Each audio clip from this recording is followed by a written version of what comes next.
नमस्कार मंडळी, थोडं गोड थोडं तिखट ह्या आपल्या यूट्यूब चॅनलवर आपले सगळ्यांचे स्वागत आहे। सगळ्यात आधी आपल्या सर्वांना नागपंचमीच्या हार्दिक शुभेच्छा।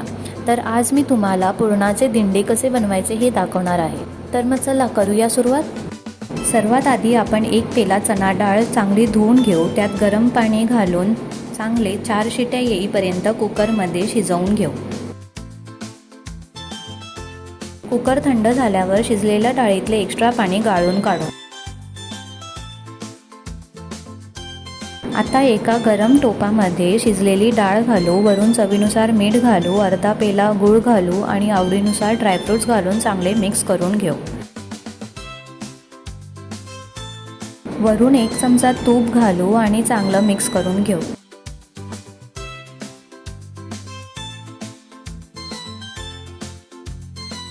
शेवटी वेलची आणि जायफळची पावडर घालू, गॅस बंद करू आणि पुरण चांगले थंड व्हायला ठेवून देऊ।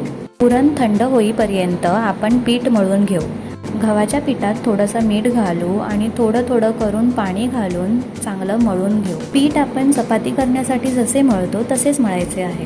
पीठ मळून झाल्यावर पिठाचा छोट्या आकाराचा गोळा घेऊ आणि चांगली पातळ पोळी लाटून घेऊ।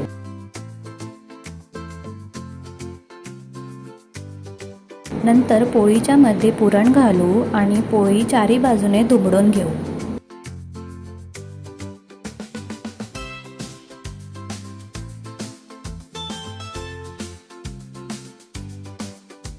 अशा प्रकारे सर्व दिंडे करून घेऊ।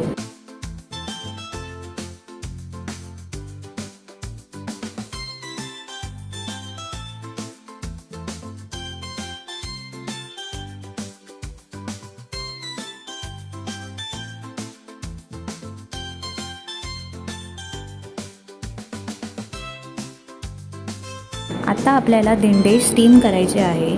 त्यासाठी आपण एका टोपात पाणी तापवून घेऊ। पाणी तापेपर्यंत एका चाळणीला तेल लावून घेऊ।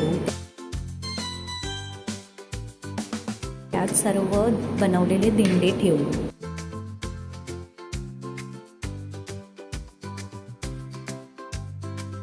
पाण्याला चांगली उकळी आल्यावर चाळणी टोपावर ठेवू, त्यावर झाकण ठेवू आणि दिंडे चांगले 14 ते 15 मिनिटं स्टीम करून घेऊ।